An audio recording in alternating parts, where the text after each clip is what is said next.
തമ്മിലടി അവസാനിക്കാതെ BJP. സ്ഥാനാർത്ഥി പട്ടിക. പത്തനംതിട്ട സീറ്റിന്റെ കാര്യത്തിൽ അനിശ്ചിതത്വം ഇപ്പോഴും തുടരുന്നു. പ്രഖ്യാപനം വൈകുന്നതിൽ ഒരു വിഭാഗം നേതാക്കൾക്ക് അതൃപ്തി. മുരളീധര പക്ഷം കേന്ദ്ര നേതൃത്വത്തെ അതൃപ്തി അറിയിച്ചു. സ്ഥാനാർത്ഥി പ്രഖ്യാപനം വൈകുന്നത് മണ്ഡലത്തിൽ ബി.ജെ.പിക്ക് തിരിച്ചടിയാകുമെന്നാണ് മുരളീധര വിഭാഗത്തിന്റെ പരാതി. പ്രധാന നേതാക്കളെ ഒഴിവാക്കി ദുർബലരെ മത്സരിപ്പിക്കുന്നതിലും ബി.ജെ.പിയിൽ അമർഷമുണ്ട്. കൂടുതൽ വിവരങ്ങളുമായി ജീവൻ ചേരുകയാണ്. ജീവൻ, ബി.ജെ.പിയിലെ അമർഷം അത് പൊട്ടിത്തെറിയിലേക്ക് എത്തിയിരിക്കുന്നു. തങ്ങളുടെ വാദങ്ങൾ ഉന്നയിച്ചുകൊണ്ട് മുരളീധര പക്ഷവും ഒപ്പം തന്നെ ശ്രീധരൻപിള്ള വിഭാഗവും കേന്ദ്ര നേതൃത്വത്തിൽ പരാതികൾ നൽകിയിരിക്കുന്ന സാഹചര്യം എന്താണ് ബി.ജെ.പിയിൽ നടക്കുന്നത്? ഇതിന്റെ പത്തനംതിട്ട സീറ്റ് എന്തിനൊഴിച്ചിട്ടു എന്ന ആശയക്കുഴപ്പവും അണികളുടെ ചോദ്യത്തിനും തൃപ്തികരമായ ഒരു വിശദീകരണം നൽകാൻ നേതൃത്വത്തിന് കഴിയുന്നില്ല എന്നതാണ് വസ്തുത. ഇന്ന് രാവിലെ മാധ്യമങ്ങൾ കണ്ട കുമ്മനം രാജശേഖരനും ബി.ജെ.പിയുടെ സംസ്ഥാന ജനറൽ സെക്രട്ടറി എം.ടി. രമേശിനും ന്യായയുക്തമായ ഒരു മറുപടി നൽകാനുമായില്ല. സീറ്റ് ഒഴിച്ചിട്ടതിൽ 3 സാധ്യതകളാണ് ബി.ജെ.പി വൃത്തങ്ങൾ നൽകുന്നത്.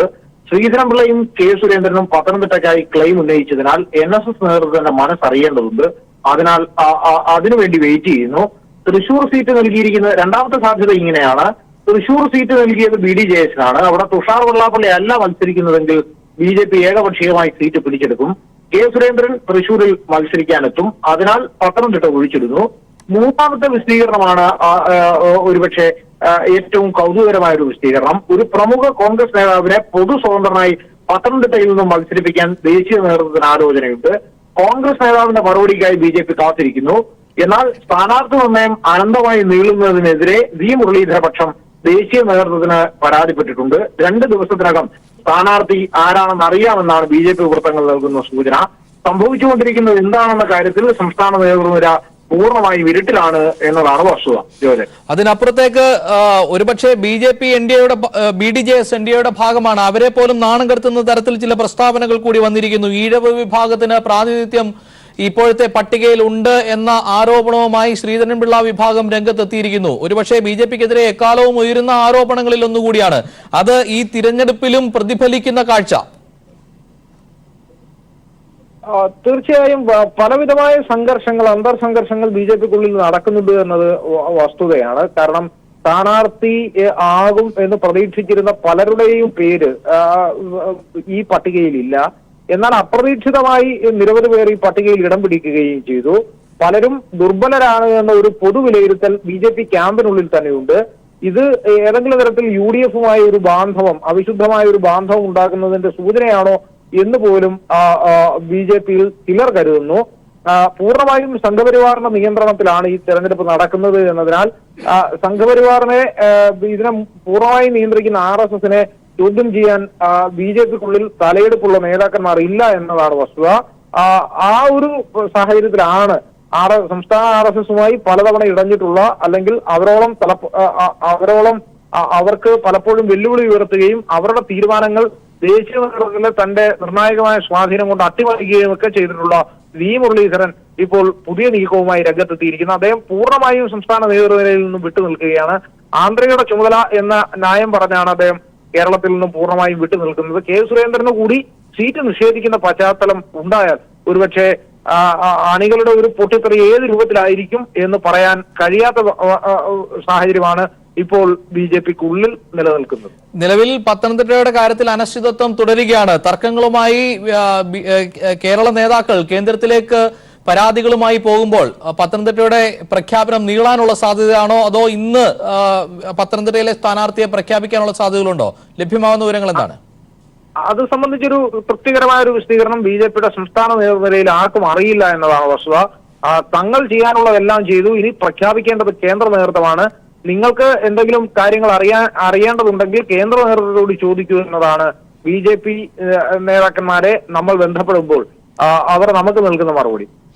വളരെ വ്യക്തമാണ്. ജീവൻ കുമാറാണ് വിവരങ്ങൾ നൽകിയത്. ബി.ജെ.പിയിൽ അരക്ഷിതാവസ്ഥ തുടരുന്നു. പത്തനംതിട്ട മണ്ഡലത്തെ ചൊല്ലിയുള്ള തർക്കം പൊട്ടിത്തെറിയിലേക്ക് എത്തുന്നു. മുരളീധര പക്ഷവും ശ്രീധരൻപിള്ള വിഭാഗവും കേന്ദ്ര നേതൃത്വത്തെ അതൃപ്തി അറിയിച്ചിരിക്കുന്നു. വിവരങ്ങളാണ് ജീവൻ നൽകിയത്. വാർത്തയിലേക്ക്. പത്തനംതിട്ടയിലെ സ്ഥാനാർത്ഥി പ്രഖ്യാപനം വൈകുന്നത് എന്തുകൊണ്ടെന്ന് അറിയില്ലെന്ന് എം.ടി. രമേശ്. ഒരുമിച്ച് പട്ടിക പ്രസിദ്ധീകരിക്കുമെന്നാണ് പ്രതീക്ഷിച്ചിരുന്നത്. പത്തനംതിട്ടയിൽ സംസ്ഥാന നേതൃത്വം ഒരു പേരാണ് നൽകിയത്. കേന്ദ്ര നേതൃത്വത്തിന് എല്ലാ കാര്യങ്ങളും പരിഗണിക്കേണ്ടി വരുമെന്നും എം.ടി. രമേശ് പറഞ്ഞു.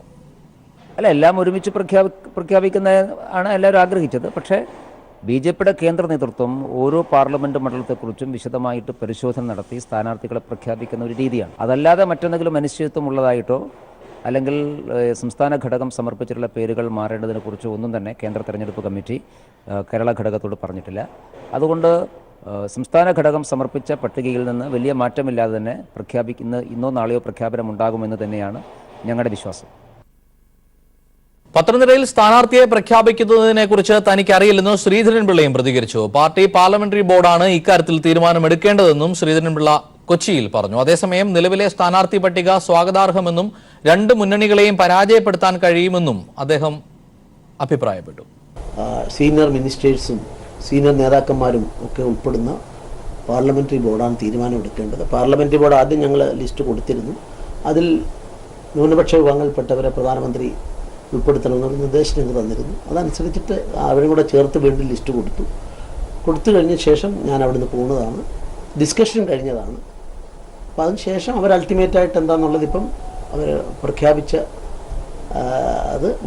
പ്രഖ്യാപിച്ച കാര്യങ്ങൾ ഞാൻ സ്വാഗതം ചെയ്യുന്നു.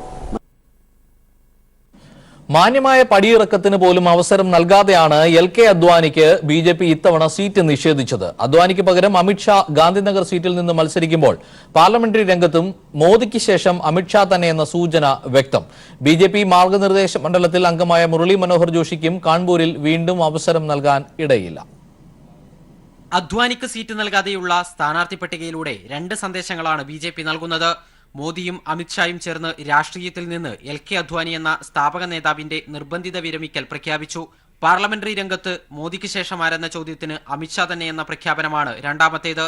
6 തവണ അദ്വാനി മത്സരിച്ച ഗാന്ധിനഗറിൽ അമിത്ഷാ മത്സരിക്കുന്നതിന്റെ ഉദ്ദേശവും ഇതുതന്നെ. അദ്വാനിയുടെ മകൻ ജയന്തിനെ പരിഗണിച്ച ഗാന്ധിനഗറിൽ തന്നെ അമിത്ഷാ മത്സരിക്കാൻ തീരുമാനിച്ചതും ഇക്കാര്യം അടിവരയിടുന്നു. മുതിർന്ന നേതാക്കൾ മത്സരരംഗത്ത് നിന്ന് സ്വയം പിന്മാറുകയാണ് സാധാരണ രീതി. എന്നാൽ അദ്വാനിയാകട്ടെ ഇതേവരെ അത്തരമൊരു പ്രഖ്യാപനം നടത്തിയതുമില്ല. എന്നിട്ടും അദ്വാനിയുടെ അഭിപ്രായം പോലും കേൾക്കാൻ തയ്യാറാകാതെ മോദിയും അമിത്ഷായും അദ്വാനിയെ പരിഗണിക്കാതിരുന്നത് 2014 മുതൽ തുടരുന്ന അവഗണനയുടെ ഒടുവിലെ ഉദാഹരണമാണ്. അദ്വാനിക്ക് പാർലമെന്ററി രംഗത്ത് 50 വർഷം തികയ്ക്കാനുള്ള അവസരം നിഷേധിച്ചതിൽ ഒരു വിഭാഗം നേതാക്കൾ പ്രതിഷേധത്തിലാണ്. മാർഗനിർദ്ദേശക മണ്ഡലിൽ അംഗമായ മുരളി മനോഹർ ജോഷിയുടെ അവസ്ഥയും വ്യത്യസ്തമാകാനിടയില്ല. മത്സരിക്കാനുള്ള പ്രായപരിധി 75 ആണെന്ന് ചൂണ്ടിക്കാട്ടി മുരളി മനോഹർ ജോഷിക്കും കാൺപൂരിൽ അവസരം നൽകിയേക്കില്ല. 2014 മുതൽ പാർട്ടിയിൽ പിടിമുറുക്കിയ മോദിയും അമിത്ഷായും 2019 ആകുമ്പോഴേക്കും മുതിർന്ന നേതാക്കൾക്ക് വിരമിക്കൽ നോട്ടീസ് നൽകിയെന്നത് BJP രാഷ്ട്രീയത്തിലെ പ്രകടമായ മാറ്റം തന്നെ. News bureau, Delhi. ഏത് അവിശുദ്ധ കൂട്ടുകെട്ടിനെയും വടകരയിൽ ഇടതുപക്ഷം തോൽപ്പിക്കുമെന്ന് P. ജയരാജൻ. കൊലിബി സഖ്യത്തെ തോൽപ്പിച്ച ചരിത്രം വടകരയ്ക്കുണ്ടെന്നും കോൺഗ്രസ് RMPയെ ഉപകരണമാക്കി മാറ്റുകയാണെന്നും ജയരാജൻ പ്രതികരിച്ചു. RMPയുടെ ഒരു ചെറിയൊരു സംഘടനയുണ്ട്. അതിനെ ഉപയോഗിച്ച് BJPയിലേക്കുള്ള പാലം സൃഷ്ടിക്കാനാണ് കോൺഗ്രസും ലീഗും ശ്രമിക്കുന്നത്. ജനങ്ങൾ നല്ലവണ്ണം തിരിച്ചറിഞ്ഞിട്ടുണ്ട്. വടകര മണ്ഡലത്തിൻ്റെ പഴയ ചരിത്രം കൊലിബി സഖ്യത്തെ ദയനീയമായി പരാജയപ്പെടുത്തിയതാണ്. അതുകൊണ്ട് ഒരു ഇടതുപക്ഷ വിരുദ്ധ അവിശുദ്ധ കൂട്ടുകെട്ടുണ്ടാക്കിയാലും LDF നല്ല വിജയം നേടും എന്നതാണ് ഇതേവരെയുള്ള പര്യടനത്തിൻ്റെ അനുഭവം. കോൺഗ്രസിൽ ഐക്യം തകർക്കാൻ ആരെയും അനുവദിക്കില്ലെന്ന് KPCC പ്രസിഡന്റ് മുല്ലപ്പള്ളി രാമചന്ദ്രൻ കാസർഗോഡ് പറഞ്ഞു. കോഴിക്കോട് ഗ്രൂപ്പ് യോഗം ചേർന്നതായുള്ള ആരോപണം അന്വേഷിക്കും. അങ്ങനെ യോഗം ചേർന്നതായി കണ്ടെത്തിയാൽ നടപടി കൈക്കൊള്ളുമെന്നും മുല്ലപ്പള്ളി വ്യക്തമാക്കി. അതിനെക്കുറിച്ച് എനിക്ക് അന്വേഷിക്കണം. ഞാനും ഈ പറഞ്ഞ പോലെ തന്നെ പത്രവാർത്തയാണ് ഞാൻ കണ്ടത്. എനിക്ക് അതിനെക്കുറിച്ചുള്ള ഒരു യഥാർത്ഥ വിവരം കിട്ടിയിട്ടില്ല. ഞാൻ നാളെ കോഴിക്കോട്ടേക്ക് പോകുന്നുണ്ട്. ഇന്നത്തെ പരിപാടി ഞാൻ കോഴിക്കോട്ടേക്ക് അതുകൊണ്ട് അത് അന്വേഷിച്ചുകൊണ്ട് ഗുരുതരമായ അച്ചടക്ക ലംഘനമാണ് ആരുടെയെങ്കിലും ഭാഗത്തുണ്ടായിട്ടത് എന്ന് ബോധ്യപ്പെട്ട് കഴിഞ്ഞാൽ കർശനമായ നടപടികൾ ഞാൻ സ്വീകരിക്കും.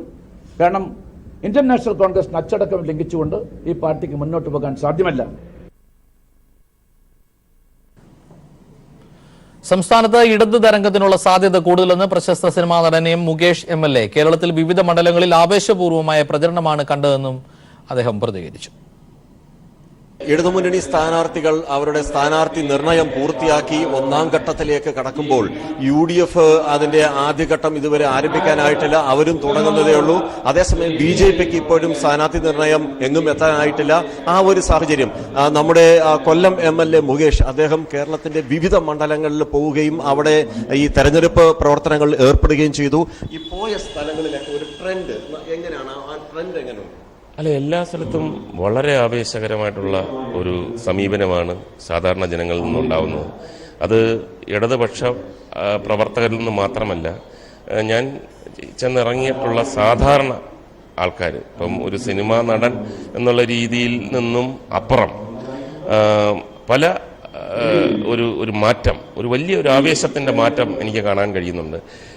ഞാൻ മനസ്സിലാക്കിയിടത്തോളം ഇപ്രാവശ്യത്തെ ഇലക്ഷൻ്റെ ഒരു പ്രധാന വ്യത്യാസം എന്ന് പറയുന്നത് നിഷ്പക്ഷമതികളായിട്ടുള്ള ഒരുപാട് പേര് ചോദ്യങ്ങൾ ചോദിക്കുകയാണ്.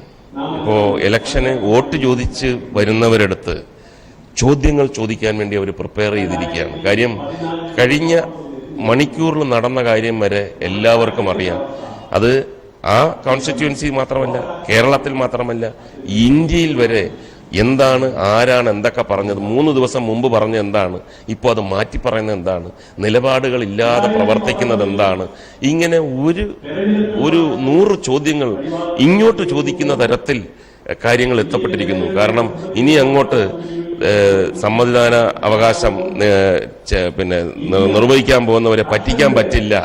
അവർക്ക് ഒരുപാട് ചോദ്യങ്ങൾ ഉത്തരം പറഞ്ഞെങ്കിൽ മാത്രമേ അവർ വോട്ട് ചെയ്യത്തുള്ളൂ. അതുകൊണ്ട് തന്നെ ഇടതുപക്ഷത്തിന് ഏറ്റവും വലിയ ഒരു സ്വീപ്പ് ഉണ്ടാകാനുള്ള ഒരു സാഹചര്യമാണ് ഇപ്പോൾ ഉള്ളത്. ഒരു സിനിമാ നടൻ, സാംസ്കാരിക പ്രവർത്തകൻ, അതിലുപരി രാഷ്ട്രീയ പ്രവർത്തകൻ, അദ്ദേഹം ജനപ്രതിനിധിയും. അദ്ദേഹത്തിന്റെ ഒരു അനുഭവമാണ് പങ്കുവച്ചത്. ക്യാമറമാൻ പ്രമോദ് പന്നിയോടിനൊപ്പം രാജ്കുമാർ. കൊല്ലം ഇടതുമുന്നണി സ്ഥാനാർത്ഥി KN ബാലഗോപാലിന് അയ്യപ്പന്റെ നാടായ അച്ചൻകോവിലിൽ വികാര നിർഭരമായ സ്വീകരണം നൽകി. മന്ത്രി തോമസ് ഐസക് സ്വീകരണ പരിപാടി ഉദ്ഘാടനം ചെയ്തു.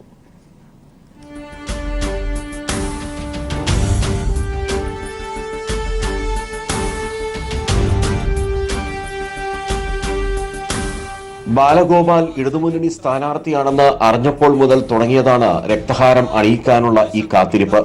CITU തൊഴിലാളിയായ സതീഷിന്റെ മകൻ അക്കുവാണ് ആ കമ്മ്യൂണിസ്റ്റുകാരൻ. പ്രചാരണത്തിന്റെ 2ാം ഘട്ടത്തിന്റെ സ്വീകരണ പരിപാടിക്കായി അച്ചൻകോവിലിൽ എത്തിയപ്പോഴായിരുന്നു ആത്മാർത്ഥമായ ഈ അംഗീകാരം കണ്ടത്. തുടർന്ന് സ്ഥാനാർത്ഥിയെ ഇടതുപ്രവർത്തകരും നാട്ടുകാരും സ്വീകരിച്ചു.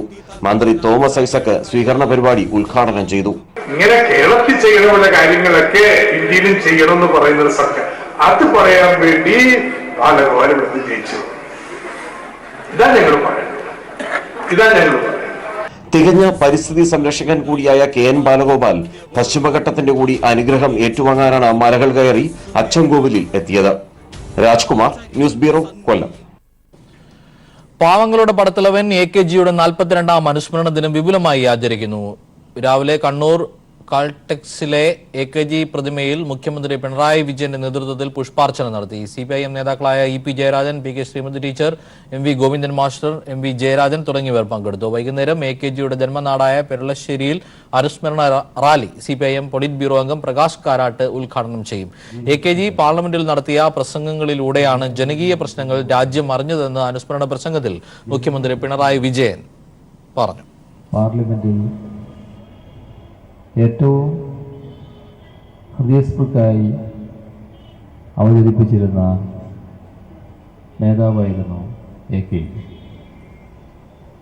പാർലമെന്റിൽ അതിപ്രഗത്ഭരായ ഭാഷാ പണ്ഡിതർ ഉണ്ടായിരുന്ന കാലമാണ്. എന്നാൽ AKGയുടെ പ്രസംഗമായിരുന്നു എല്ലാവരും കാതുകൂർപ്പിച്ച് കേട്ടിരുന്നത്. കോട്ടയം മണ്ഡലത്തിലെ LDF സ്ഥാനാർത്ഥി VN വാസവൻ നടൻ മമ്മൂട്ടിയെ കാണാൻ കൊച്ചിയിലെത്തി. ലോകം അറിയപ്പെടുന്ന കലാകാരന്റെ അനുഗ്രഹം തേടിയാണ് താൻ എത്തിയതെന്ന് VN വാസവൻ പറഞ്ഞു. സ്ഥാനാർത്ഥിക്ക് മമ്മൂട്ടി എല്ലാവിധ ആശംസകളും നേർന്നു. കൊച്ചിയിലെ വസതിയിലെത്തിയാണ് കോട്ടയം മണ്ഡലത്തിലെ LDF സ്ഥാനാർത്ഥി VN വാസവൻ മലയാളത്തിന്റെ മഹാനടൻ മമ്മൂട്ടിയെ കണ്ടത്. തന്റെ ജന്മനാട് ഉൾപ്പെടുന്ന കോട്ടയം മണ്ഡലത്തെ പ്രതിനിധീകരിച്ച് മത്സരിക്കുന്ന LDF സ്ഥാനാർത്ഥിയുമായി മമ്മൂട്ടി വിശേഷങ്ങൾ പങ്കുവച്ചു. ലോകം അറിയപ്പെടുന്ന കലാകാരന്റെ അനുഗ്രഹവും ആശംസയും തേടിയാണ് താനെത്തിയതെന്ന് VN വാസവൻ.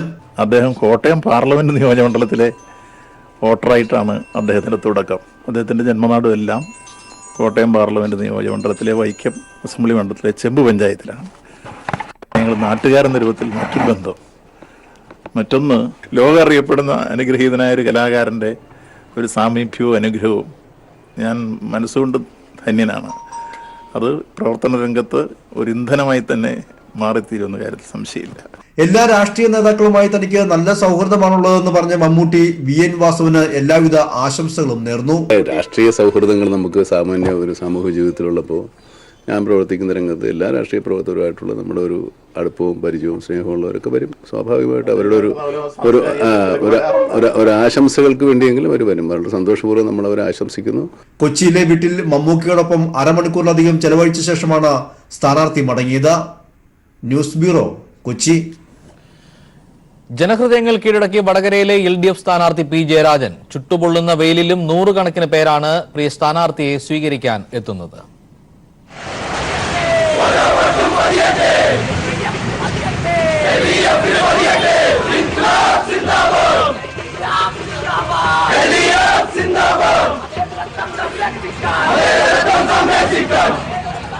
നാട്ടിൻപുറങ്ങളിൽ കൊച്ചുകുട്ടികൾ മുതൽ പ്രായമായവർ വരെ, തൊഴിലിടങ്ങളിൽ സ്ത്രീകൾ ഉൾപ്പെടെയുള്ള തൊഴിലാളികൾ, കലാലയങ്ങളിൽ വിദ്യാർത്ഥികളും അധ്യാപകരും. P ജയരാജന്റെ പര്യടന വഴികളെല്ലാം ആവേശത്തിമിർപ്പിലാണ്. മുദ്രാവാക്യം വിളിച്ചും പടക്കം പൊട്ടിച്ചും വാദ്യഘോഷങ്ങൾ മുഴക്കിയുമാണ് പ്രിയ സ്ഥാനാർത്ഥിയെ വരവേൽക്കുന്നത്. കോൺഗ്രസ്, ലീഗ്, BJP അവിശുദ്ധ സഖ്യത്തെ വടകരയിൽ ജനങ്ങൾ പരാജയപ്പെടുത്തുമെന്ന് P ജയരാജൻ പറഞ്ഞു. വടകര മണ്ഡലത്തിന് ഒരു പഴയ ചരിത്രമുണ്ട് എന്ന് ഈ കോലീബി സഖ്യക്കാർ മനസ്സിലാക്കണം. ഇടതുപക്ഷത്തെ തോൽപ്പിക്കാൻ അവിശുദ്ധ സഖ്യമുണ്ടായപ്പോൾ ദയനീയമായിട്ടുള്ള പരാജയമാണ് അന്ന് ഏറ്റുവാങ്ങേണ്ടി വന്നത്. ആ ചരിത്രം ഇവിടെ പുതിയ രൂപത്തിൽ ആവർത്തിക്കാൻ വേണ്ടി പോവുകയാണ്. P ജയരാജന്റെ രണ്ടാം ഘട്ട മണ്ഡല പര്യടനം പൂർത്തിയായി. നാളെ മുതൽ പഞ്ചായത്ത് തല പര്യടനം ആരംഭിക്കും. വടകരയിൽ നിന്നും PV കുട്ടൻ. പൊന്നാനിയിൽ തെരഞ്ഞെടുപ്പ് പ്രചാരണം മുറുകുന്നു. LDFന്റെ സ്വതന്ത്ര സ്ഥാനാർത്ഥി PV അൻവർ രണ്ടാം റൗണ്ട് പ്രചരണത്തിലാണ്. മണ്ഡലം നിലനിർത്താൻ UDFും പ്രചരണ രംഗത്ത് സജീവമായി. സ്ഥാനാർത്ഥി പ്രഖ്യാപനം വന്നതോടെ NDAയും ഉടൻ പ്രചരണം ആരംഭിക്കും. പൊന്നാനി പിടിക്കാൻ PV അൻവർ എന്ന സ്വതന്ത്രനെ രംഗത്തിറക്കി കളം പിടിച്ചു കഴിഞ്ഞു LDF. ലീഗിന്റെ സിറ്റിംഗ് സീറ്റ് നിലനിർത്താൻ ET മുഹമ്മദ് ബഷീർ തന്നെയാണ് രംഗത്തുള്ളത്. ഇരുമുന്നണികളും പ്രചരണ രംഗത്ത് സജീവമാണ്. നേരത്തെ സ്ഥാനാർത്ഥിയെ പ്രഖ്യാപിച്ച LDF രണ്ടാം റൗണ്ട് പ്രചരണവുമായി ബഹുദൂരം മുന്നിലെത്തി. തീരദേശ മേഖലകളിൽ PV അൻവറിന് വലിയ സ്വീകരണമാണ് ലഭിക്കുന്നത്. മത്സ്യത്തൊഴിലാളികളുടെ പ്രശ്നങ്ങൾ LDF ഇവിടെ ചർച്ചയാക്കുന്നു. കേന്ദ്രത്തിൻ്റെ കുറേ പദ്ധതികളുണ്ട് കോൾഡ് സ്റ്റോറേജുകൾക്ക്. ഒരു കോൾഡ് സ്റ്റോറേജ് പോലും ഈ പ്രദേശത്ത് എവിടെയും, ഈ കോസ്റ്റൽ ഏരിയയിൽ എവിടെയും പണിയാനുള്ളൊരു പ്രപ്പോസലോ പ്രൊജക്റ്റോ കൊടുക്കാൻ അദ്ദേഹം തയ്യാറായിട്ടില്ല. മത്സ്യത്തൊഴിലാളികൾ പിടിച്ചുകൊണ്ടുവരുന്ന മത്സ്യത്തിന് ന്യായമായൊരു വില പോലും, അവരെ കൂലി പോലും ഒക്കില്ല. കരയിലെത്തുമ്പോഴേ അത് വിറ്റൊഴിവാക്കിയില്ലെങ്കിൽ ഇത് നശിച്ചു പോകും. സൂക്ഷിക്കാനുള്ള ഒരു സംവിധാനം ഒരുക്കി കൊടുക്കേണ്ട ഒരു ബാധ്യതയുണ്ട്. ആ ലക്ഷക്കണക്കിന് കുടുംബങ്ങളുടെ പട്ടിണിക്ക് ഉത്തരം പറയേണ്ടി വരും ഈ തെരഞ്ഞെടുപ്പിൽ അദ്ദേഹം എന്ന കാര്യത്തിന് ഒരു തർക്കമില്ല. ലീഗ് മലപ്പുറം ജില്ലാ ട്രഷറർ മുഹമ്മദ് മൗലവിയുടെ നിര്യാണത്തെ തുടർന്ന് വ്യാഴാഴ്ച ET മുഹമ്മദ് ബഷീർ മണ്ഡല പര്യടനം ഒഴിവാക്കി. താഴെത്തട്ടിൽ നല്ല പ്രവർത്തനമാണ് നടക്കുന്നതെന്ന് ET മുഹമ്മദ് ബഷീർ പറഞ്ഞു. എൻ്റെ ആദ്യത്തെ ഇലക്ഷനേക്കാൾ വലിയൊരു ആവേശം കാണുന്നുണ്ട്. താഴെത്തട്ടിൽ തന്നെ പ്രവർത്തകർ ഇത്രയും ഊർജ്ജസ്വലതയോട് വന്ന സമയം ഇതിനു മുമ്പ് ഉണ്ടായിട്ടില്ല. വളരെ ഹാപ്പിയാണ്. നല്ല ഭൂരിപക്ഷം. മണ്ഡലം നിലനിർത്താനും അട്ടിമറി വിജയം നേടാനും ഇരുമുന്നണികളും ആരോപണ പ്രത്യാരോപണങ്ങളുമായി പൊന്നാനിയിൽ സജീവമാണ്. പൊന്നാനിയിൽ നിന്നും AK ലതീഷ്. പൂർവ്വ വിദ്യാർത്ഥിയുടെ ഗൃഹാതുരത്വവുമായി P രാജീവ് കളമശ്ശേരി പോളിടെക്നിക് ക്യാമ്പസിൽ വോട്ടഭ്യർത്ഥനയുമായി എത്തി. തങ്ങളുടെ വഴികാട്ടിയും നേതാവുമായ രാജീവിന് ക്യാമ്പസിലെ വിദ്യാർത്ഥികൾ ഉജ്ജ്വല സ്വീകരണമാണ് നൽകിയത്.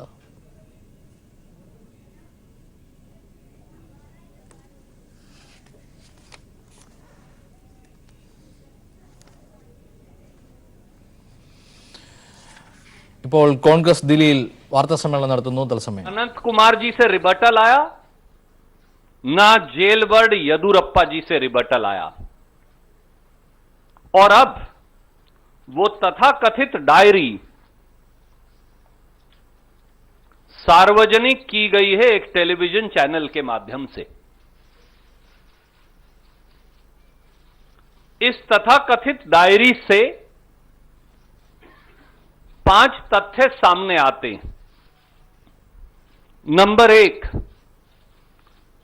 2690 करोड़ रुपया वसूला गया और 1800 करोड़ रुपया, 1000 प्लस 800 करोड़ रुपया भारतीय जनता पार्टी के नेतृत्व को पहुंचाया गया. मई 2008 से जुलाई 2011 के बीच में येदुरप्पा जी मुख्यमंत्री थे. ये तथाकथित डायरी जिस पे हर पेज पर उनके सिग्नेचर्स हैं, ये तथाकथित डायरी के अंदर भारतीय जनता पार्टी के शीर्षतम नेतृत्व के नाम हैं। तथाकथित तरीके से 1000 करोड़ रुपया भारतीय जनता पार्टी की सेंट्रल कमेटी को दिया गया। उसमें नरेंद्र मोदी जी से लेकर, अरुण जेटली जी से लेकर, राजनाथ सिंह जी से लेकर, गडकरी जी से लेकर सब बैठते हैं। और फिर इंडिविजुअल लीडर्स का नाम भी इसमें है, जिन जिन तक ये पैसा पहुंचा। यहां तक कि 250 करोड़ रुपया जजेस के लिए भी लिखा हुआ है। इस डायरी के हर पेज पर तथाकथित तरीके से येदियुरप्पा जी के दस्तखत भी हैं।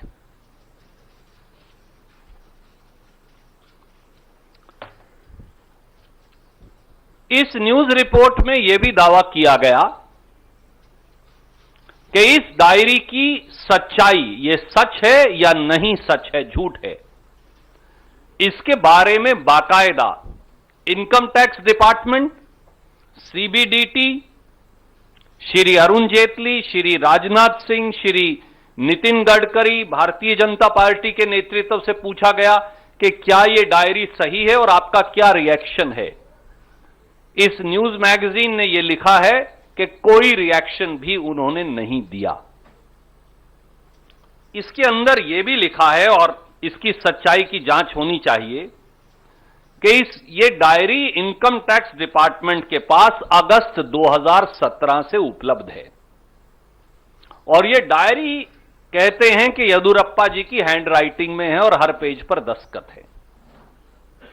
और इस डायरी को लेकर, अब इसकी सच्चाई मुझे नहीं मालूम क्योंकि मैं इनकम टैक्स डिपार्टमेंट का रिकॉर्ड मेरे पास नहीं, पर यहां यह लिखा कि इस डायरी को लेकर कथित तौर से वित्त मंत्री जेटली जी के पास अधिकारी गए और सीबीडीटी के उस समय के अध्यक्ष सुशील चंद्रा जी को कॉपी की और कहा कि इसकी पूरी जांच, फोरेंसिक जांच और एनफोर्समेंट डायरेक्टरेट से जांच होनी चाहिए या नहीं।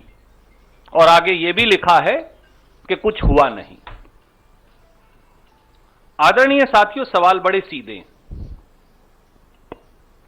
मोदी जी से लेकर अब पूरे भारतीय जनता पार्टी के सारे नेतृत्व पर 1800 करोड़ की रिश्वत के इल्जाम हैं। ये वो लोग हैं जो देश के सबसे बड़े पदों पर आसीन हैं। ये वो लोग हैं जो इस देश को चलाते हैं 5 साल से। ये वो लोग हैं जिनके हाथ में हमारा रक्षा मंत्रालय, वित्त मंत्रालय, गृह मंत्रालय, प्रधानमंत्री का पूरा कार्यालय और पूरे देश की सरकार इनके हाथ में है। क्या यह सच है कि झूठ कि 1800 करोड़ रुपए की यह रिश्वत कर्नाटक की येदियुरप्पा जी की सरकार से भारतीय जनता पार्टी के नेतृत्व को आई? सवाल नंबर 2, क्या यह सच है या झूठ कि 2017 से यह डायरी और इसकी सारी एंट्रीज, जिस पर तथाकथित तरीके से बीएस येदियुरप्पा जी के दस्तखत हैं, यह देश के इनकम टैक्स विभाग के पास है? अगर यह सही है और अगर डायरी में कोई सच्चाई नहीं, तो मोदी जी से लेकर उनके सारे भाजपा नेतृत्व ने इसकी जांच क्यों नहीं करवाई? और सवाल नंबर 3, क्या यह सच है कि इनकम टैक्स विभाग ने बाकायदा इस डायरी की एंट्रीज को लेकर, रिश्वत को लेकर, पैसे के लेन देन को लेकर, जो 1800 करोड़ रुपए का है, इनकम टैक्स विभाग से ने इजाजत मांगी सरकार से कि इसकी जांच ईडी और दूसरी एजेंसी से क्यों ना करवाई जाए? क्या यह सच है कि एक नोट लिखकर साइंड या अनसाइंड इस प्रकार की इजाजत मांगी गई? और क्या ये सच है कि मोदी सरकार ने इस डायरी की जांच करवाने से इनकार कर दिया और इसको कूड़ेदान के अंदर डालकर ठंडे बस्ते में पूरी जांच को डाल दिया? अब बताइए, अगर यह सच है तो क्या यह सीधा सीधा पूरे भाजपा के राष्ट्रीय नेतृत्व के भ्रष्टाचार का प्रथम दृष्टि से सबूत नहीं? क्या आज भी मोदी सरकार सामने आकर, प्रधानमंत्री सामने आकर यह मानेंगे कि अगर इस डायरी में कोई सच्चाई नहीं तो वो इसकी जांच करवाने को तैयार क्यों नहीं? अब तो लोकपाल भी नियुक्त हो गए। First independent investigation Modi ji और पूरे भाजपा नेतृत्व के खिलाफ क्यों ऑर्डर नहीं की जा सकती? सरकार आगे बढ़कर क्यों नहीं कहती कि वो जांच के लिए तैयार हैं, कि 1800 करोड़ रुपए की रिश्वत नहीं ली गई, और अगर ली गई है तो ये पैसा किसकी जेब में गया, ये पैसा कहां गया, इस पैसे को लूटा किसने, इस पैसे से भ्रष्टाचार किसने किया? इसलिए दोस्तों सवाल बड़े सीधे हैं और अब इन सवालों का जवाब चोर चौकीदार को, देश को देना है।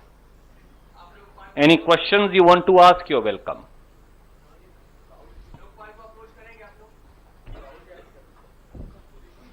We are doing this PC G, sorry I didn't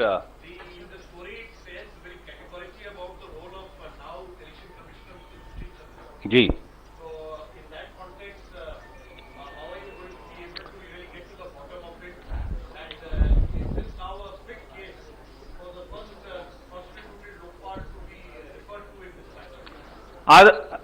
My friend, as I pointed out, the authenticity of this diary, which is supposed to be signed each page by Shri B.S. Yedurappa, prima facie reflecting corruption of 1800 crores up to the top-notch accolades of BJP leadership, has to be investigated. Prime Minister has to come forward and say this diary is wrong or right. Prime Minister has to come forward and say whether 1800 crores of bribes were received or not received. Each person named in this diary must come forward and say, well, he or she is not guilty and they are ready to undergo any kind of investigation. And I think, as you have asked me, this is a fit case to be investigated by the newly appointed Lokpal as the first test case. And the ball now lies in the court of the Prime Minister to prove कि चौकीदार चोर है या चौकीदार जांच को तैयार है।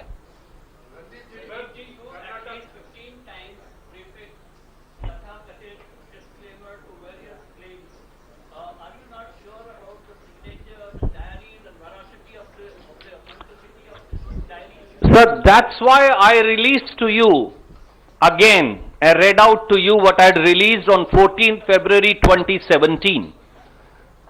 A so-called conversation between late Shri Anant Kumar and the jailbird Shri Yedurappa.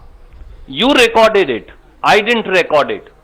It was recorded by the media in Karnataka in a BJP meeting when they were having a private conversation on the stage, where they admitted to payment of 1,000 crores and existence of a diary. Now that so-called diary is out. As they say, the authenticity of the diary is to be proved. Prima facie, the diary reflects, and as the news report also shows, signatures of Shri B.S. Yedurappa on every page. Somebody has to now go into the contents thereof, into the handwriting thereof, into the signature thereof, and establish, yes, this is B.S. Yedurappa's signature, or no, this is not his signature. And that's why I said Tathakathit. I think a bold story has come, a courageous story has come in a news magazine. The diary has been released. Now it is for Prime Minister to come forward and point out whether 1800 crore of bribes were taken or not. whether the diary contains signature of Shri B.S. Yedurappa or not, whether this 1800 crore of bribes touching the highest echelons of power of the BJP reached them or not, why were they receiving that money if yes, where were they utilizing this bribe money if the answer to the first three questions is yes, and who is responsible for taking such bribes if the answer to the first three questions is yes. I think a prima facie case of investigation against the entire BJP leadership from Prime Minister downwards, including the Prime Minister since he is part of the BJP Central Committee, is made out. अब देश देख ले कि चौकीदार चोर है और चोरों का सरदार भी।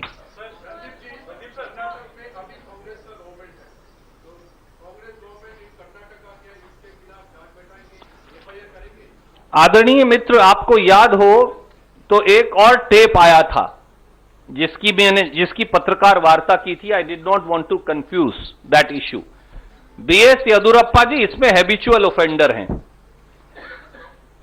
और वो कांग्रेस की सरकार को गिराने के लिए विधायकों की खरीद फरोख्त करने का षड्यंत्र कर रहे थे। हमने वो टेप यहां भी रिलीज करवाया था और उस पर एफआईआर भी दर्ज हुई थी। और जहां तक मुझे याद है कि उस एफआईआर के आधार पर वॉइस सैंपलिंग भी हुई और उस वॉइस सैंपलिंग का भी कोई नतीजा आया है, वो इन्वेस्टिगेशन एजेंसी का सब्जेक्ट है। I am sure that the Karnataka government will take note of this, but the more important part is this is not a Karnataka issue alone, this involves the entire edifice of the Modi government, right from Prime Minister down to all ministers. Everybody is named here. Everybody is named with so-called alleged bribes that were given to them. Are these allegations correct? Or are these allegations false? 1800 crores is not a small amount when the amount is attributed to the entire BJP Central Committee of which Prime Minister is a part. This needs to be accepted or denied, and if denied then an investigation has to be ordered. It's a open and shut case for a free, fair and without pressure investigation. I'll come to you, ma'am.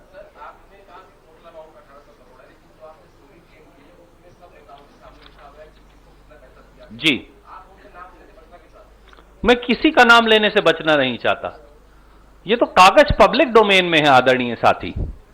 मैंने ये कहा प्रधानमंत्री जी से लेकर उनके 1 दर्जन मंत्रियों का नाम और भाजपा नेतृत्व का नाम इसमें है। ऐसे लोगों का जो सबसे जिम्मेदार पदों पर बैठे हैं, ऐसे लोग जो 5 साल से हमारी सरकार को चलाते हैं, ऐसे लोग जो अपने आप को विश्वास के काबिल बताते हैं। इसलिए इस दायरे की जांच होनी चाहिए। हम किसी पर कीचड़ उछालने के लिए नहीं आए भाजपा की तरह।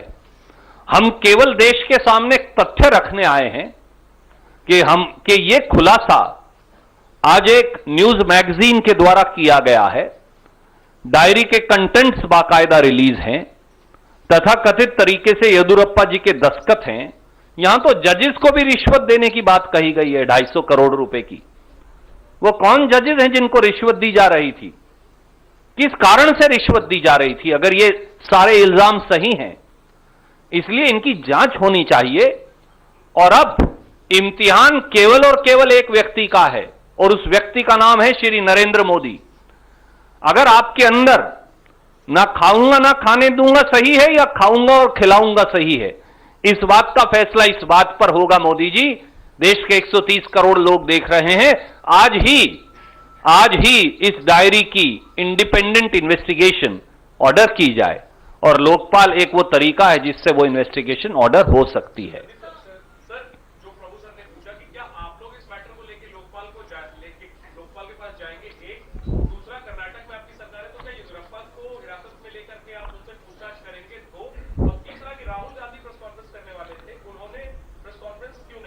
आदरणीय मित्र, अब मुझे पहला सवाल भूल गया। मैं आपको अब इसीलिए हमेशा ये कहता हूं। आदरणीय मित्र, आज ये मामला सामने आया है, मामला संगीन है। हम भी इसका और अध्ययन कर रहे हैं और हर वो कानूनी कार्यवाही जो लोकपाल कानून और देश के कानून और संविधान के अंतर्गत बनती है वो हम सब करेंगे।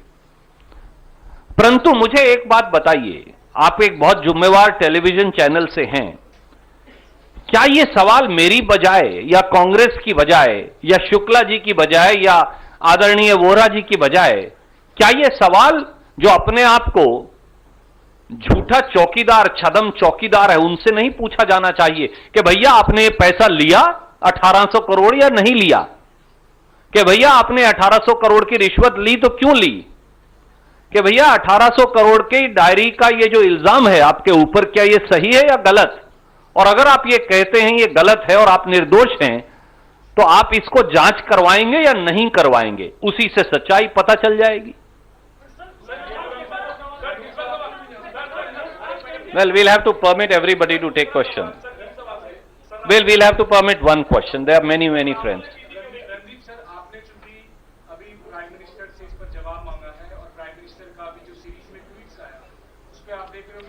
Let me first finish this. I'll take this question then. I'm not running away.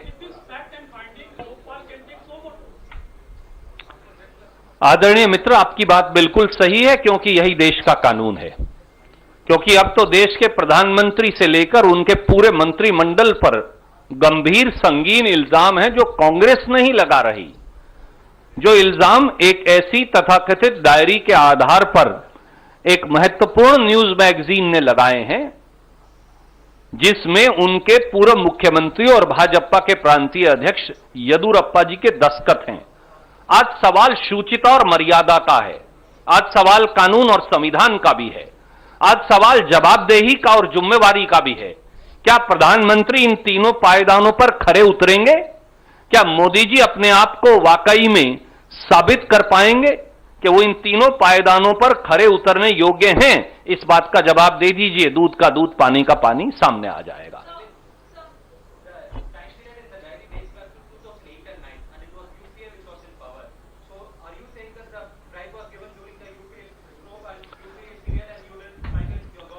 Well, as the diary itself is clear and the time period is clear, how can I possibly now annul that?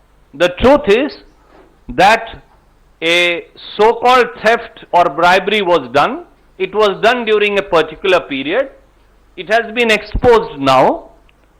It was exposed because I did this press conference, if you remember, 2 years ago. We came forward from this very stage, and we said that where is this diary? Please don't forget. So it's not as if I am raising the issue today. I did not have access to any diary then.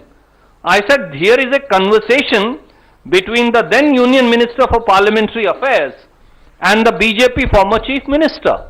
Whether there is such a diary, what are the contents of the diary, whether such bribery was done, who took those 1,000 crore rupees. Please read my press release. I asked all these questions. And now it seems that this diary is now out in public domain and has been possibly with the Income Tax Department since 2017. So the question should be asked of the Prime Minister as to why no investigation has been ordered. Once I complete it, I'll come back to you, I promise you.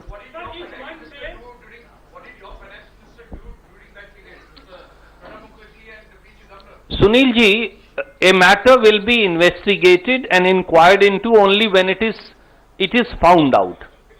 Now that this diary has been caught, it is for Prime Minister to say whether contents are correct or wrong, whether if they are wrong, whether he is willing to get the matter now investigated, whether Income Tax Department refused to investigate it at the instance of somebody higher up in the department, whether a note in this regard was put up, whether Mr. Sushil Chandra, who is now the Chief Election Commissioner and to whom the note was allegedly addressed, completely rejected or buried the note. All the people except for Shri Anant Kumar are still alive. The matter can still be investigated.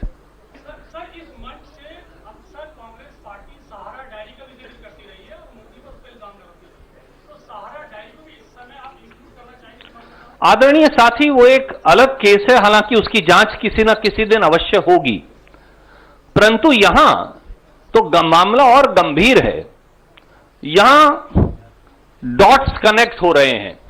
12 फरवरी को इस diary के बारे में एक conversation होती है, उसमें 1000 करोड़ रुपया दिया गया, इसका वीडियो उपलब्ध है जो पत्रकार साथियों ने किया। उस दिन भी हमने पूछा कहां है ये डायरी।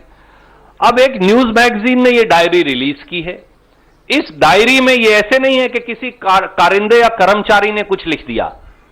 यह कहा जा रहा है, और इसकी जांच होने के बाद ही सत्य का पता चलेगा, कि इस डायरी के हर पन्ने पर बीएस येदुरप्पा जी के दस्तखत हैं।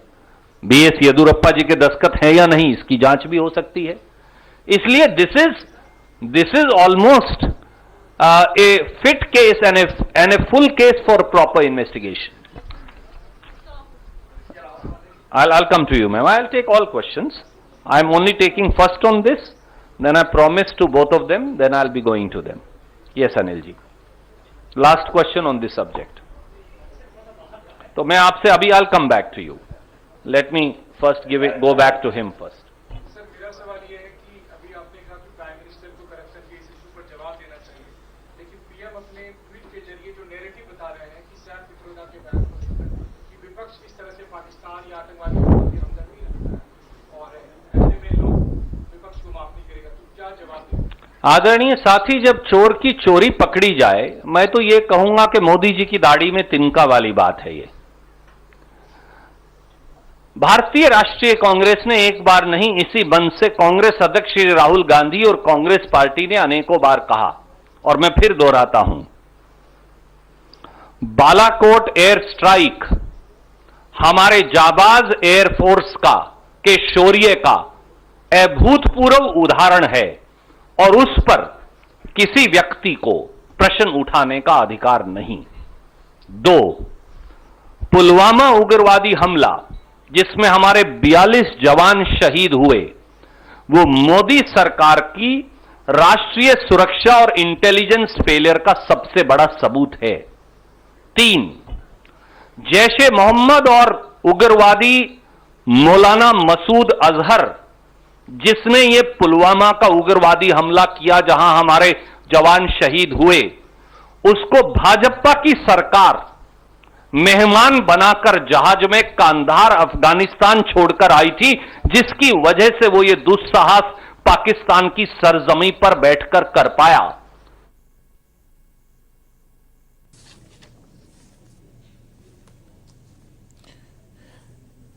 ബിജെപി നേതാക്കൾക്കെതിരെ വൻ ഹവാല ആരോപണവുമായി കോൺഗ്രസ് രംഗത്ത്. കോൺഗ്രസ് നേതാവ് രൺദീപ് സുർജേവാലയാണ് ഇപ്പോൾ മാധ്യമങ്ങളുമായി ഇക്കാര്യങ്ങൾ പങ്കുവച്ചത്. 1800 കോടിയുടെ ഹവാല ഇടപാടുകൾ നടന്നുവെന്ന് ബിജെപി നേതാവ് യെദ്യൂരപ്പയുടെ ഡയറിയിലെ വിവരങ്ങളാണ് ഇപ്പോൾ പുറത്തു വന്നിരിക്കുന്നത്. കാരവൻ മാഗസിൻ പുറത്തുവിട്ട വാർത്തയുടെ പശ്ചാത്തലത്തിലാണ് കോൺഗ്രസ് ഇപ്പോൾ വാർത്താ സമ്മേളനം നടത്തിയിരിക്കുന്നത്. ഇക്കാര്യത്തിൽ മോദി എന്ത് പറയുന്നു എന്നതടക്കമുള്ള ആവശ്യങ്ങൾ കോൺഗ്രസ് ഉന്നയിക്കുന്നു. ലോക്പാൽ അടക്കമുള്ള അന്വേഷണങ്ങളും ആവശ്യപ്പെട്ടാണ് കോൺഗ്രസ് ഇപ്പോൾ രംഗത്തെത്തിയിരിക്കുന്നത്. തെരഞ്ഞെടുപ്പ് കാലത്ത് ഇത്തരം ആരോപണങ്ങൾ ഉയർന്നത് ബിജെപിയെ കൂടുതൽ പ്രതിസന്ധിയിലാക്കുന്നതാണ്. എന്തായാലും ആരോപണവുമായി കോൺഗ്രസ് രംഗത്തെത്തിയിരിക്കുന്നു. വലിയ അഴിമതി നടന്നിട്ടുണ്ട് എന്നാണ് കോൺഗ്രസിന്റെ ആരോപണം. ഇതേ വാർത്തയിലേക്ക് തന്നെ ഇന്ത്യൻ രാഷ്ട്രീയത്തെ പിടിച്ചുലയ്ക്കുന്ന ആരോപണവുമായി കോൺഗ്രസ് രംഗത്തെത്തിയിരിക്കുന്നു. ഹവാല ഇടപാടുകൾ ബിജെപി നേതാക്കൾക്കെതിരെയാണ് കോൺഗ്രസ് ഇപ്പോൾ ഉന്നയിച്ചിരിക്കുന്നത്. 1800 കോടിയുടെ ഹവാല ഇടപാടുകൾ നടന്നു എന്ന് കോൺഗ്രസ് ബിജെപിക്കെതിരെ ആരോപണം ഉന്നയിക്കുന്നു. മോദിക്കെതിരെയും പ്രധാനമന്ത്രിയുടെ ഓഫീസിനെതിരെയും ബിജെപി മന്ത്രിമാർക്കെതിരെയുമുള്ള ആരോപണമാണ് ഇപ്പോൾ ഉയർന്നിരിക്കുന്നത്. ബിജെപി നേതാവും കർണാടക മുൻ മുഖ്യമന്ത്രിയുമായിരുന്ന യെദ്യൂരപ്പയുടെ ഡയറിയിലെ വിവരങ്ങളുടെ അടിസ്ഥാനത്തിൽ കാരവൻ മാഗസിൻ പുറത്തുവിട്ട വാർത്തയുടെ അടിസ്ഥാനത്തിലാണ് കോൺഗ്രസ് നേതാവ് രൺദീപ് സുർജേവാല ദില്ലിയിൽ വിളിച്ചു ചേർത്ത വാർത്താ സമ്മേളനത്തിൽ ആരോപണങ്ങൾ ഉന്നയിച്ചത്. മോദിക്കെതിരെ ബിജെപിയുടെ കേന്ദ്ര നേതാക്കൾക്കെതിരെ ബിജെപി ഒപ്പം ബിജെപിയുടെ കേന്ദ്ര സമിതിക്കെതിരെയൊക്കെ ആരോപണം ഉന്നയിച്ചിരിക്കുന്നു. നിതിൻ ഗഡ്കരി, രാജ്നാഥ് സിംഗ്, അരുൺ ജെയ്റ്റ്ലി ഉൾപ്പെടെയുള്ള നേതാക്കൾക്കെതിരെയാണ് ആരോപണം. യെദ്യൂരപ്പയുടെ ഡയറിയിലെ പേജുകളിൽ അക്കമിട്ട് നിരത്തി പറയുന്ന നിരവധി മന്ത്രിമാരുടെ പേരുകളുണ്ട്, കേന്ദ്രമന്ത്രിമാരുടെ പേരുകളുണ്ട്. ഇക്കാര്യത്തിൽ BJPക്ക് ഒഴിഞ്ഞു നിൽക്കാനാകില്ല, പ്രധാനമന്ത്രിക്ക് മാറി നിൽക്കാനാകില്ല, പ്രധാനമന്ത്രിയുടെ ഓഫീസിന് ഇക്കാര്യത്തിൽ നിന്ന് മാറി നിൽക്കാനാകില്ല എന്നുള്ള ആരോപണമാണ് ഉന്നയിക്കുന്നത്. ഡയറി ഇപ്പോൾ ആദായ നികുതി വകുപ്പിന്റെ കസ്റ്റഡിയിലാണ്. ഈ ആരോപണങ്ങൾ മോദി നിഷേധിക്കുന്നോ ഇല്ലയോ എന്നുള്ള ചോദ്യമാണ് ഇപ്പോൾ രൺദീപ് സുർജേവാല ഉന്നയിച്ചത്. 2009 ജനുവരി 17, 18 തീയതികളിലെ യെദ്യൂരപ്പയുടെ ഡയറിയിലെ പേജുകളാണ് കാരവൻ മാഗസിൻ പുറത്തുവിട്ടത്. ആ പേജുകൾ ഉയർത്തിക്കാട്ടിയാണ് മാധ്യമ പ്രവർത്തകർക്ക് മുന്നിൽ രൺദീപ് സുർജേവാല ആരോപണവുമായി രംഗത്തെത്തിയിരിക്കുന്നത്. തെരഞ്ഞെടുപ്പിൽ BJPയെ ഏറെ പ്രതിസന്ധിയിലാക്കുന്ന ആരോപണമാണ്. ഒരുപക്ഷെ വോട്ടിന്റെ നിലയെ, പ്രചരണത്തെ ഒക്കെ ബാധിക്കുന്ന വലിയ ആരോപണം തന്നെ BJPക്കെതിരെ, മോദിക്കെതിരെ ഉയർന്നിരിക്കുന്നു. ഗഡ്കരിയുടെ മകന്റെ വിവാഹത്തിന് 10 കോടി നൽകി. ഒപ്പം തന്നെ അരുൺ ജെയ്റ്റ്ലിക്ക് 150 കോടി രൂപ നൽകി, രാജ്നാഥ് സിംഗിന് 100 കോടി, നിതിൻ ഗഡ്കരിക്ക് 150 കോടി, കേന്ദ്ര നേതൃത്വത്തിന് 1000 കോടി രൂപ നൽകി തുടങ്ങി വലിയ ആരോപണങ്ങൾ, വലിയ അഴിമതിയുടെ കഥകളാണ്, ഹവാല ഇടപാടിന്റെ കഥയാണ് ഇപ്പോൾ പുറത്തു വന്നിരിക്കുന്നത്.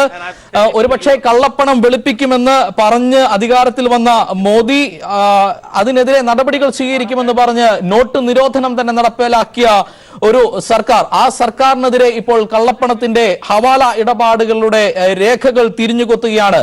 BJP നേതാക്കൾക്കെതിരെ ഹവാല ഇടപാട് വെളിപ്പെടുത്തലുകളുമായി കാരവൻ മാഗസിൻ രംഗത്ത് വന്നിരിക്കുന്നു. ആദായ നികുതി വകുപ്പിന്റെ പക്കലുള്ള യെദ്യൂരപ്പയുടെ ഡയറി കാരവൻ മാഗസിൻ പുറത്തുവിട്ടു. 1800 കോടി രൂപയോളം വിവിധ നേതാക്കൾക്ക് കൈമാറിയതായി സ്വന്തം കൈപ്പടയിൽ യെദ്യൂരപ്പ കുറിച്ച ഡയറിയിലെ വിവരങ്ങളും പുറത്തായിരിക്കുന്നു. BJP കേന്ദ്ര നേതൃത്വം കൈപ്പറ്റിയത് 1000 കോടി, അരുൺ ജെയ്റ്റ്ലിയും നിതിൻ ഗഡ്കരിയും 150 കോടി രൂപ വീതം കൈപ്പറ്റിയെന്നും ഡയറിയിൽ യെദ്യൂരപ്പയുടെ കുറിപ്പ്. രാജ്നാഥ് സിംഗ് 100 കോടിയും അദ്വാനിക്കും മുരളി മനോഹർ ജോഷിക്കും 50 കോടി നൽകിയെന്നും ഡയറിയിൽ രേഖകൾ. അന്വേഷണം വേണമെന്ന് കോൺഗ്രസ്. വിവരങ്ങളുമായി ദില്ലിയിൽ നിന്ന് ഇപ്പോൾ സന്തോഷ് ചേരുകയാണ്. സന്തോഷ്, ഒരുപക്ഷെ ചൌക്കീദാർ ചോർ ഹേ എന്ന മുദ്രാവാക്യം ഒരിക്കൽ കൂടി ഉയർത്തിപ്പിടിച്ചുകൊണ്ടാണ് ഇപ്പോൾ രൺദീപ് സുർജേവാല വാർത്താ സമ്മേളനം നടത്തി മാധ്യമങ്ങളോട് ഈ ഹവാല ഇടപാടുകളെ പറ്റി സൂചിപ്പിച്ചത്. കാരവൻ മാഗസിൻ എന്തൊക്കെ വിവരങ്ങളാണ് പുറത്തുവിട്ടത്? കോൺഗ്രസ് ഇപ്പോൾ ഉയർത്തിയ ആരോപണങ്ങൾ എന്തൊക്കെ? ജോർജറ്റ്, വലിയ രീതിയിലുള്ള ഒരു ആരോപണമാണ് തെരഞ്ഞെടുപ്പിന് തൊട്ട് മുമ്പ് ഇപ്പോൾ BJPക്കെതിരെ രംഗത്ത് വന്നിരിക്കുന്നത്. പ്രത്യേകിച്ച് ഓൺലൈൻ ന്യൂസ് മാഗസീനായ കാരവാൻ മാഗസീൻ ഇന്ന് രാവിലെയോടുകൂടി ഈ യെദ്യൂരപ്പയുടെ ഡയറി കുറിപ്പിന്റെ വിവരങ്ങൾ പുറത്തുവിട്ടു. ഇൻകം ടാക്സ് പിടിച്ചെടുക്കുകയും ഇപ്പോൾ കോടതിയുടെ പക്കലുള്ള ഡയറിയുടെ വിശദാംശങ്ങൾ പുറത്തുവിട്ടത് പ്രകാരം 2009 യെദ്യൂരപ്പ 1000 കോടി രൂപ BJPയുടെ കേന്ദ്ര കമ്മിറ്റിക്ക് കൈമാറിയിട്ടുണ്ട്. ഇത് ഓരോ പേജിലായി യെദ്യൂരപ്പ തന്നെ എഴുതി സൈൻ ചെയ്ത് വെച്ചിരിക്കുകയാണ്. അത് കർണാടക മുഖ്യമന്ത്രിയായിരുന്ന കാലയളവിലാണ് ഈ തുക സംഭരിച്ച് കൈമാറിയത്. ഇത് മാത്രമല്ല, അതിനു പിന്നാലെ ഓരോ പാർട്ടി നേതാക്കൾക്കും തുക കൈമാറിയിട്ടുണ്ട്. അതാണ് 150 കോടി രൂപ വച്ച് അന്നത്തെ BJP അധ്യക്ഷൻ കൂടിയായിരുന്ന നിതിൻ ഗഡ്കരിക്കും അരുൺ ജെയ്റ്റ്ലിക്കും കൈമാറിയിരിക്കുന്നത്. പിന്നെ രാജ്നാഥ് സിംഗിന് 100 കോടി രൂപ കൈമാറി. LK അദ്വാനി, മുരളി മനോഹർ ജോഷി തുടങ്ങി മുതിർന്ന നേതാക്കൾക്ക് 50 കോടി രൂപ കൈമാറിയിട്ടുണ്ട് എന്നും ഈ ഡയറി കുറിപ്പിൽ വ്യക്തമാക്കുന്നു. വലിയ ഒരു കള്ളപ്പണ ഇടപാടാണ് ഇതിൽ നടന്നതെന്നാണ് ഇപ്പോൾ കോൺഗ്രസ് ചൂണ്ടിക്കാണിച്ചിരിക്കുന്നത്. ഈ പണം എവിടെ നിന്ന് ലഭിച്ചു, എങ്ങനെ വിനിയോഗിച്ചു, ആരിൽ നിന്നൊക്കെ ശേഖരിച്ചു എന്ന് അറിയണം എന്നിപ്പോൾ കോൺഗ്രസ് വാർത്താ സമ്മേളനം നടത്തി അറിയിച്ചിരിക്കുന്നു. പ്രധാനമന്ത്രി നരേന്ദ്രമോദി കള്ളനല്ല, കള്ളന്മാരുടെ കാവൽക്കാരനായി മാറിയിരിക്കുന്നു എന്നാണ് ഇപ്പോൾ കോൺഗ്രസ് ആരോപിച്ചിരിക്കുന്നത്. BJPയെ സംബന്ധിച്ചിടത്തോളം പ്രതിരോധത്തിലായി പോകും. കാരണം ഏതെങ്കിലും ഒരു പ്രതിപക്ഷ നേതാവല്ല ഉന്നയിച്ചിരിക്കുന്നത്. അവരുടെ ഇന്റേണൽ പാർട്ടി പണം ഇടപാടുകൾ സംബന്ധിച്ച വിവരമാണ് പുറത്തു വന്നിരിക്കുന്നത്. പക്ഷെ ഇതിപ്പോഴും ഡയറി കുറിപ്പ് ഈ അന്ന് ഇൻകം ടാക്സ് വിഭാഗം പിടിച്ചെടുത്ത് പാർട്ടി കൈമാറിയതാണ്. യെദ്യൂരപ്പ പിന്നീട് ഇത് മറ്റൊരു അന്തരിച്ച കേന്ദ്രമന്ത്രി അനന്ത്കുമാറുമായി നടത്തിയ സംഭാഷണത്തിൽ ഇത് പറഞ്ഞിട്ടുണ്ട്. ഈ അനന്ത്കുമാർ തന്നെ ചോദിക്കുന്നുമുണ്ട്, താങ്കൾ ഇത്രയും വലിയൊരു തുക BJPക്ക് കൈമാറിയത് എങ്ങനെ വിശ്വസിക്കുമെന്നപ്പോൾ ആ ഡയറി കുറിപ്പ് പുറത്തു വരണം, ഇൻകം ടാക്സ് വിഭാഗം പിടിച്ചെടുത്തതാണ് എന്നൊക്കെ പറയുന്നുണ്ട്. യെദ്യൂരപ്പ BJPയുമായി അകന്നു കഴിഞ്ഞൊരു കാലമുണ്ട്. പിന്നീട് തിരിച്ച് BJP-യിൽ എത്തിയ സമയത്താണ് ഇത്ര വലിയൊരു തുക നേതാക്കൾക്കൊക്കെ കൈമാറി കൊടുക്കുന്നത്. പിന്നീട് അദ്ദേഹം മുഖ്യമന്ത്രി സ്ഥാനം ഉറപ്പിച്ചിരിക്കുന്നതെന്നുമാണ് ഇപ്പോൾ സംശയം ഉണ്ടാക്കുന്നത്. കാരണം അങ്ങനെ ഒരു സാമ്പത്തിക ഇടപാട് വഴിയാണ് പിന്നീട് അധികാരം പിടിച്ചെടുത്തതും മുഖ്യമന്ത്രി സ്ഥാനം ഉറപ്പിച്ചെന്ന സംശയമാണ് ഇപ്പോൾ ശക്തമാകുന്നത്. അതിനാണ് മുഖ്യമന്ത്രിയാകാൻ യെദ്യൂരപ്പ പണം നൽകിയെന്നാണ് പറയുന്നത്. അത് അന്നത്തെ കാലത്തെ നേതാക്കന്മാർക്ക് BJP-യുടെ കേന്ദ്ര നേതൃത്വത്തിന് പണം നൽകി, കേന്ദ്ര നേതൃത്വത്തിന് 1000 കോടി നൽകി എന്ന് പറയുന്നു. ഒപ്പം തന്നെ അദ്വാനി, മുരളി മനോഹർ ജോഷിയും അടക്കമുള്ള പ്രമുഖർക്ക് പണം നൽകി, നിതിൻ ഗഡ്കരി, രാജ്നാഥ് സിംഗ് അടക്കമുള്ളവർക്ക് നൽകി. പക്ഷേ ഈ കേസിൽ കോൺഗ്രസ് ആരോപിക്കുന്ന പോലെ മോദിക്കെതിരെ, അമിത്ഷായ്ക്കെതിരെ ഏത് നിലയിലാണ് ഈ ആരോപണങ്ങൾ പ്രത്യാഘാതം സൃഷ്ടിക്കുന്നത്? നമ്മൾ ഈ രാഷ്ട്രീയമായി നോക്കുമ്പോൾ 2009 അമിത്ഷയോ നരേന്ദ്രമോദിയോ കേന്ദ്ര അധികാരത്തിൽ എത്തിയിട്ടില്ല. പക്ഷേ പിന്നീട് ഈ 2017 അടുക്കുമ്പോഴേക്കും ഈ ഡയറി വിവരങ്ങളൊക്കെ ഇൻകം ടാക്സ് വിഭാഗത്തിന് ലഭ്യമായത്. പക്ഷെ ആ സമയത്ത് നരേന്ദ്രമോദിയും അമിത്ഷയുമാണ് BJP-യുടെ കേന്ദ്ര നേതൃത്വത്തിലും പ്രധാനമന്ത്രിയായി നരേന്ദ്രമോദിയും ഉള്ളത്. അതുകൊണ്ട് തന്നെ ഇത്തരം ഒരു സാമ്പത്തിക ഉണ്ടായിട്ട് പോലും, ഇടപാടുണ്ടായിട്ട് പോലും അത് മറച്ചുവെച്ചത് എന്തിനെന്ന ചോദ്യമാണ് കോൺഗ്രസ് ഉയർത്തുന്നത്. നരേന്ദ്രമോദിയെ സംബന്ധിച്ചിടത്തോളം കേന്ദ്രത്തിന് ലഭിച്ച പണം പിന്നീട് വിനിയോഗിച്ചത് സംബന്ധിച്ചുള്ള വിവരങ്ങൾ അദ്ദേഹത്തിനുണ്ടായിരിക്കും. അമിത്ഷയ്ക്കും ആ തുക വിനിയോഗിച്ചതിൽ പങ്കുണ്ട് എന്ന് തന്നെയാണ് കോൺഗ്രസ് ചൂണ്ടിക്കാണിക്കുന്നത്. കാരണം അതിനുശേഷം 2013 പിന്നീട് പൂർണ്ണമായും അമിത്ഷയുടെയും നരേന്ദ്രമോദിയുടെയും കൈകളിലായി BJP വന്നു കഴിഞ്ഞിരുന്നു. യെദ്യൂരപ്പയെ പിന്നീട് സംരക്ഷിച്ചതും ഈ രണ്ട് നേതാക്കൾ തന്നെയാണ്. അതുകൊണ്ട് തന്നെ പിന്നീടുള്ള തുടർ അന്വേഷണത്തിൽ ഇത്തരത്തിലൊരു വലിയൊരു തുക അമിത്ഷയ്ക്കും നരേന്ദ്രമോദിക്കും കൈമാറാനുള്ള സാഹചര്യമുണ്ട് എന്നാണ് കോൺഗ്രസ് ആരോപിച്ചിരിക്കുന്നത്. അത് ഇത്രയും ഈ ഇടപാട് നടന്നിട്ട് എന്തുകൊണ്ട് ഇൻകം ടാക്സ് വിഭാഗം അത് ഒളിച്ചു വെക്കുന്നു എന്ന ചോദ്യവും കോൺഗ്രസ് ഉയർത്തുന്നുണ്ട്. കാരണം നരേന്ദ്രമോദി ഇപ്പോഴും അഴിമതിക്കെതിരെയുള്ള പോരാട്ടം എന്ന് പറയുമ്പോൾ സ്വന്തം പാർട്ടി നേതാക്കൾ നടത്തിയ അഴിമതിയുടെ വിവരങ്ങളാണ് ഇൻകം ടാക്സ് വിഭാഗത്തിന്റെ കയ്യിലുള്ളത്. പക്ഷെ എന്നിട്ട് പോലും അത് പുറത്തു വന്നില്ല, അത് ഒളിച്ചു വെക്കുന്നു, അതിന്റെ തുടർ നടപടികളൊന്നും സ്വീകരിച്ചില്ല എന്നും പറയുന്നു. ലോക്പാൽ വന്നതിന് ശേഷമുള്ള ഏറ്റവും വലിയൊരു ആരോപണമാണിത്. അതുകൊണ്ട് തന്നെ ലോക്പാൽ ഇതിനെക്കുറിച്ച് അന്വേഷിക്കണം, ലോക്പാലിനെ അന്വേഷിക്കാൻ ഉചിതമായ ഒരു കേസാണിതെന്നും കോൺഗ്രസ് ചൂണ്ടിക്കാട്ടുന്നു. എന്തായാലും സന്തോഷ്, ദയവായി തുടരുക. BJP-ക്കെതിരെ വലിയ ആരോപണവുമായി കോൺഗ്രസ് രംഗത്തെത്തിയിരിക്കുന്നു. കാരവൻ മാഗസിൻ പുറത്തുവിട്ട ഹവാല ഇടപാടിന്റെ വിവരങ്ങളാണ് ഇപ്പോൾ പുറത്തുവരുന്നത്.